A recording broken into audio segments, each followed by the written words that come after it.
के राक्षस का संहार भगवान शिव ने करा और नागेश्वर के रूप में विराजमान है। फिर वर्णन आया है श्री रामेश्वरम। मेरे राम जी महाराज लंका पर चढ़ाई करने से पहले शिवलिंग की स्थापना करते हैं और शिव की पूजन कर लंका पर चढ़ाई करते हैं, वो रामेश्वर के रूप में विराजमान है। अगला वर्णन है श्री कृष्णेश्वर। सुधर्म नाम के ब्राह्मण की 2 धर्म पत्नियां थी, सुदेहा और भूष्मा। भूष्मा का बेटा मर चुका था। लोग पूछे कि ऐसा होता है? यहाँ 12 ज्योतिर्लिंग में से एक ज्योतिर्लिंग है। भूष्मा का बेटा मर चुका था, 5 दिन हो गए थे, तालाब में उसका शव पड़ा हुआ था, कटा हुआ शव एक कपड़े में बंधा हुआ पड़ा था। भूष्मा ने पार्थिव शिवलिंग की पूजन कर विसर्जन करते हुए मन में सोचा, मेरे बेटे का मुझे दर्शन नहीं हुआ बाबा।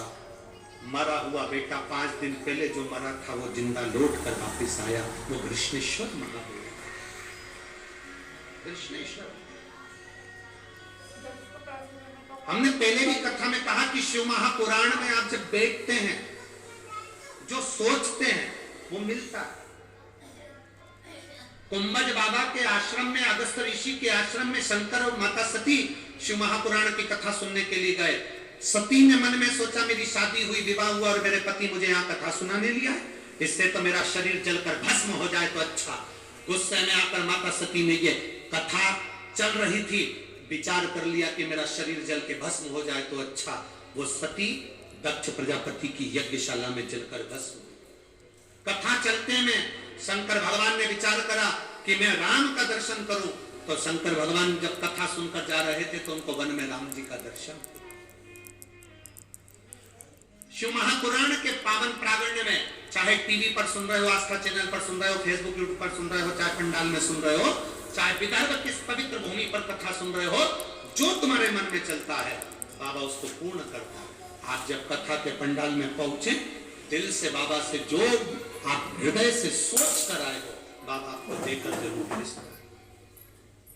शिव पुराण कहती है, जल चढ़ाने का, भजन करने का, कथा सुनने का जो फल है, जो मिलता है, वो जिंदगी में कहीं प्राप्त नहीं हो सकता। पर इतना जरूर स्मरण रखे कि शंकर की कभी निंदा ना करें, शंकर की कभी अवहेलना ना करें। शिव तत्व को या तो जाने, नहीं तो शंकर के लिए एक भी अपशब्द अपने मुख से ना करें। जैसे जल चढ़ाने का फल मिलता है, निंदा करने का क्या फल होता है? ये देवऋषि नारद की कथा कहती है। नारद जी ने शंकर जी की निंदा कर दी थी और उन्हें बंदर का मुख लगाना पड़ा। भगवान विष्णु ने शंकर की निंदा सुन ली थी, सिर कट गया, उन्हें घोड़े का मुख लगना पड़ा। हयग्रीव अवतार हुआ भगवान विष्णु का, केवल शंकर की निंदा सुनी थी इसलिए घोड़े का मुंह लगा था, शंकर की निंदा करी थी इसलिए बंदर का मुख लगा था देवऋषि नारद का।